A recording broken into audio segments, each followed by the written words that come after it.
আমাদের সমাজে দেখা যায় বিভিন্ন লোক বিভিন্ন লোকের উপরে অন্যায়ভাবে চড়াও হচ্ছে, হুমকি দিচ্ছে, বিভিন্নভাবে জ্বালাতন করতেছে। তো এই হুমকি ধামকির জন্য এখন গ্রামেও বিচার পাচ্ছে না, কোথাও পাচ্ছে না। সে তার এখন আইনে আশ্রয় নেওয়া প্রয়োজন। তো এই আইনে আশ্রয়টা কিভাবে নেবে, কোথায় নেবে, এরও একটা ব্যবস্থা আছে। এটা দুই ভাবে নিতে পারেন। কোনো ব্যক্তি বা কোনো মহল বা কেউ কারোর উপর চড়াও হলে, হুমকি দিলে সে প্রথমত থানায় যেতে পারে অথবা কোর্টে মামলা করতে পারেন।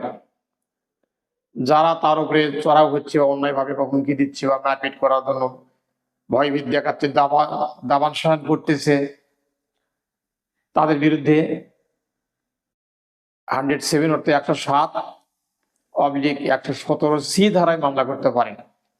করলে মাননীয় আদালত যদি সন্তুষ্ট হন যে অপরপক্ষ ঠিকই দাবান সান করতেছে, তার স্বাধীনভাবে চলাফেরা করার পথে বাধা দিচ্ছে, অন্তরায় হচ্ছে, তার বসবাস করা কঠিন হয়ে যাচ্ছে, তখন আদালতে ওই পক্ষকে, মানে যারা নির্যাতনকারী, যারা দাবান সানকারী, তাদেরকে আদালত মুচলিকা দেওয়ার জন্য একটা আদেশ করবেন এবং ওই মুচলিকা দ্বারা এই মামলার নিষ্পত্তি হবে।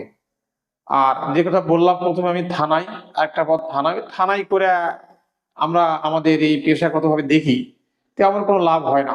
থানা ওই 323 আর 506 ধারা একটা অভিযোগ তৈরি করে কোর্টে প্রেরণ করলে দেখা গেল ওইটা ওই জামিনযোগ্য ধারা 1 তারিখ 2 তারিখে শেষ হয়ে গেল, কোনো প্রতিকার হলো না।